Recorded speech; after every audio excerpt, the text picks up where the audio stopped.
Today's legend requires you to not just be better, but to be different, to play differently, think differently, act differently. Mirage is a legend that many sleep on. They think he's poor, they think he's weak, some think he's underrated. Some of that might be true, but the power is in the eyes of the beholder. I say we ignore all that and we just take charge. Let's get you on your way to mastering Mirage in Apex Legends. We are going to waste no time and hop right into it, but first, if you are new to the channel, check out my pinned comment down below for any and all changes to Mirage since the launch of this video.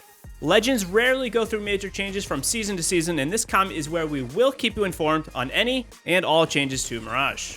As always, before we get into those playstyle examples, let's go over Mirage's abilities, which honestly can be both very simple or infinitely complex depending on the player. Mirage's passive is called Now You See Me. At the most basic level, this gives Mirage a number of invisibility tricks. Mirage can revive players while being invisible and respawn players at those respawn beacons while also being invisible. Also, when down, Mirage gets 5 or so seconds of invisibility to help him survive from being finished by his opponents. Mirage's tactical Psych Out allows him to spawn holographic clones or decoys of himself to try and confuse enemies as to who the real Mirage is. This decoy at a basic level will run in a straight line when activated and can even be used while healing. Decoys will move at different stances or speed depending on whether Mirage is standing or crouching. Decoys have 45 health, but unlike something like Crypto's drone, they will not show damage when taking hits. When a decoy is activated, Mirage also has the ability to control said decoy to confuse his enemies even further. During this, decoys will mimic the same movement patterns as Mirage. However, you should take note that decoys will not change weapons and they will not show healing if you are using either of these actions. Psych Out has a nice 15-second cooldown before being able to use another decoy, and if a second decoy is spawned while the first one is still out, the first decoy will be destroyed. Decoys last for 60 seconds, and you can even use these while using jump towers or on your initial fly in. Another thing to know though about those decoys is that they have no physical properties. This means they will not block bullets and they will not stop things such as opening doors. One massive thing decoys do have going for them is the fact that they do create footstep sounds. This alone can be one of the hardest things for enemies to figure out when it does come to certain engagements. Finally, when a decoy is shot or takes some damage, they will briefly reveal the location of that enemy that did hit the decoy. Finally, we have Mirage's ultimate, which is called Life of the Party, and this spawns 5 decoys that perform a very similar manner to the tactical decoys, but they only last about 15 to 20 seconds. During the initial activation of this ability, Mirage will also turn invisible for 1 second before deploying the decoys. This ability has an incredibly short timer of 60 seconds, and players should be taking full advantage of this ability by using it as much as possible. I just want to take a second to say hit that like button to support the video and the channel, and if you have any questions on Mirage or any other legend, be sure to stop by my Twitch streams, which are nearly daily, and I'd love to chat with you about anything gaming or Apex Legends related. I appreciate the support. If you haven't realized by now, Mirage is really all about trying to bamboozle his opponents, and because Mirage's kit is really based off of confusion of the enemies, it requires him to really think completely different from every other legend in the game. Because of this though, there are nearly an infinite number of ways to bamboozle enemies. You absolutely need to be creative with Mirage and to continually be thinking outside of the box. However, let's go over a few ways to really try and make the most of Mirage's kit. There's not a ton to say in terms of examples with Mirage's passive. However, since Mirage is invisible when reviving enemies, it is almost a must to give him the gold backpack. He is right up there with Lifeline and Gibraltar when it does come to the best legends for reviving the team. Another thing you may want to consider is to give Mirage the gold knockdown shield. If Mirage starts popping that self-revive as soon as it gets knocked, similarly to what I am doing here on screen, he does get 5 seconds of invisibility after being knocked. This means 5 seconds or so of self-reviving while invisible. The last thing to mention about reviving teammates is that Mirage can be visible to a certain extent. There are some small lights on Mirage's arms and stuff that will glow a little bit, and depending on the surrounding terrain, enemies may be able to see this a little bit more easily than you would expect. As we said earlier, there's a ton of ways to use the decoys to your advantage. The tactical might not be the most incredible ability out there, but there are some scenarios where it honestly can be quite good. The first thing you should be keeping in mind when using the tactical ability is gaining the attention of enemies.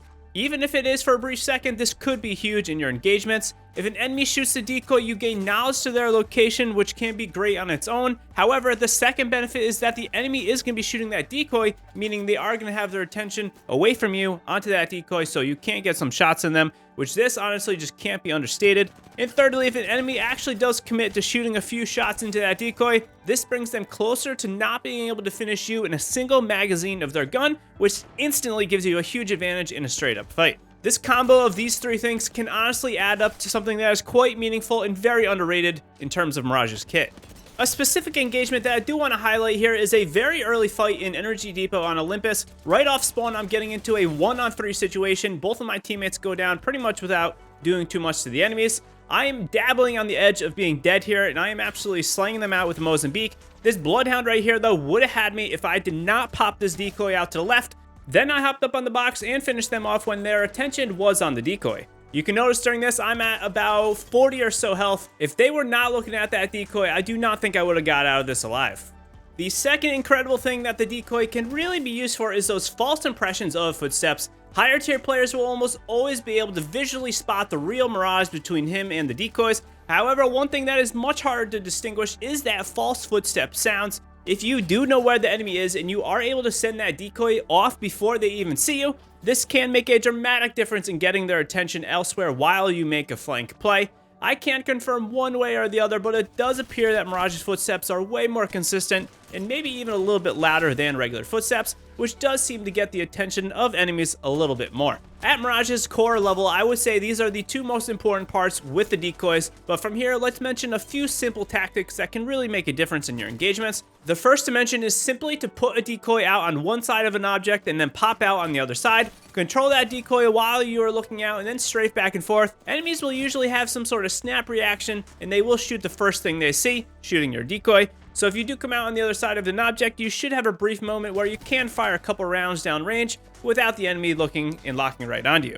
Also, when making a push right before breaching a corner, spawn that decoy like I did in the Bloodhound clip earlier. Spawn a decoy and send it out right before you. This usually gains the attention just long enough to make a fairly big difference. Spawning a decoy during rotation is also something to absolutely take advantage of. The most typical decoy deployment is going to be to send a decoy in front of you and then run behind it. Most enemies will expect this though, and they will shoot the second Mirage that is running behind the decoy. I would definitely encourage you to place a decoy on the ground, run in front of it, and then start to control it.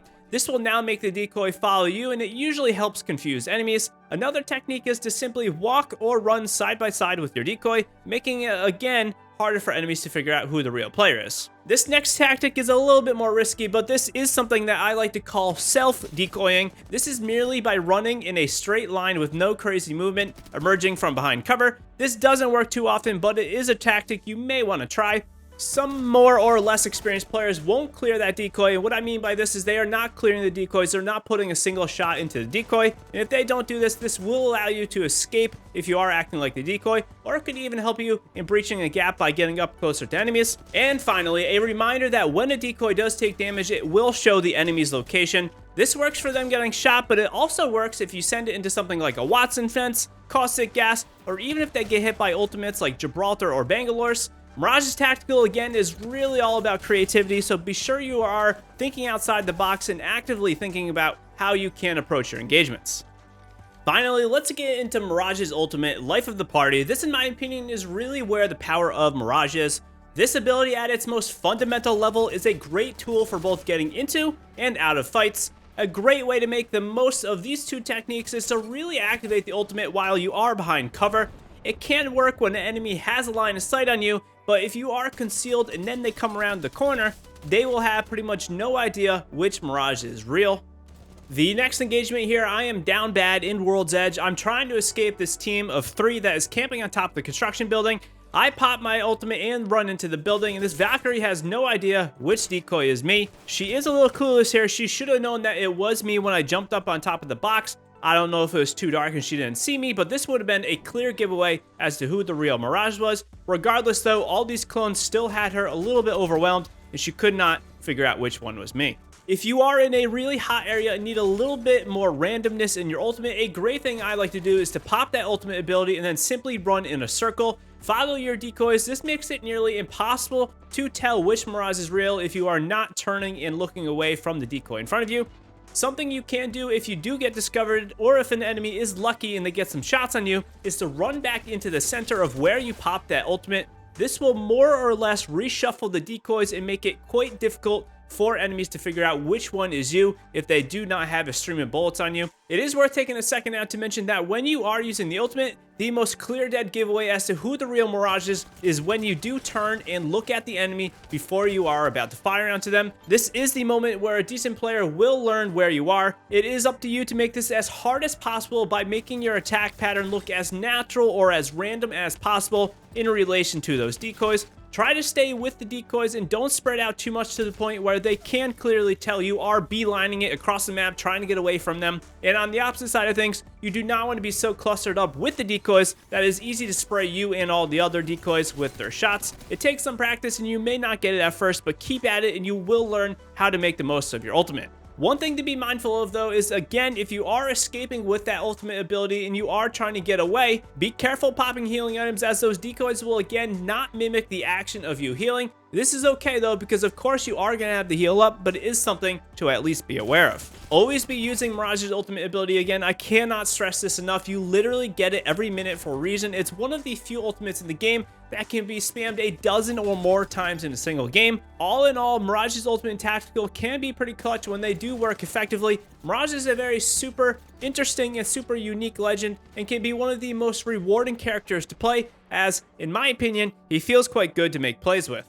Unlike some other legends out there aren't a ton of great recommendations for legends to pair up with Mirage. However, though, for starters, Octane with his pad can be a viable option for Mirage to rain some decoys down onto enemies. Another okay option to pair Mirage up with is Bangalore, as her smoke can make it even more confusing to find out which is the real Mirage. Also, if enemies are hidden inside that smoke and they do connect with the decoy, it will reveal their location. Finally, Bloodhound is great, and this is pretty much true for every legend Bloodhound is with. However, being able to more accurately find out where your enemies are means you can plan a little bit more accordingly, and those scans can really excel Mirage's kit to a whole nother level. So is Mirage a viable arena option in Apex? Well, that kind of all comes down to how you look at it. On the one side, Mirage might excel in a 3v3 format where you can more appropriately plan engagements. However, for me though, I am somewhere in the middle because I often find Arena much more scripted than the BR, which means I can more easily spot which Mirage is real, and which makes his tactical a little bit weaker. However, like all of Mirage though, it really comes down to the skill of the player to make the most of his kit. He certainly is not a bad option for Arena, but there are a lot better choices if you are looking to sweat it out. So why should you take Mirage over another legend? Well, honestly, Mirage is one of my go-to legends if I really need to change up the way I'm playing, if I am wanting a little bit different type of playstyle. Mirage is one of my fallbacks if I am struggling on a particular day and I just can't seem to make anything work. I will switch over to Mirage because I can have some good laughs with bamboozling enemies, and it does make for a very satisfying and rewarding experience. Mirage is a lot like Crypto for me. Mirage is easy to pick up, but much harder to use effectively. I'd really say to give Mirage a try if you want to be a little bit more deceptive than any other legend in the game. So what everyone always wants to know is, how does Mirage fare in the meta of Apex Legends? To be honest with you, he is just an okay legend for me. Nothing crazy good and nothing crazy bad to really be said about Mirage. My biggest gripe with Mirage that keeps him lower on my rankings is that his effectiveness really depends a lot on the IQ of other players you are up against. I have played thousands of hours of Apex and I can only remember a few times where I've actually been bamboozled and then outplayed by Mirage's decoy. I've almost never seen a Mirage in diamond lobbies and ranked, and I think this is generally in line with my previous statement. However, for pubs where things are much more random and a little bit less skill and tactic dependent, I think he is going to be a solid option for a good time. For now though, I have to put Mirage in the lower part of my general ranking, somewhere in the top 12 to top 15 legends in the game. Mirage, more than any other legend, comes down to the player's creativity and the skill of the enemy you are facing, which unfortunately creates a little bit more randomness and makes him harder to rank higher at the moment. But as all legends in Apex, most of them are viable. Let me know down in the comments below if you are having success with Mirage. We have done guides for every legend in Apex, so be sure to check that playlist out in the description for more. And if you have any questions on Apex Legends, or if you just need some players to play with, hop into our community Discord. We would love to have you there. Until next time, I will see you live in those Twitch streams. Peace out.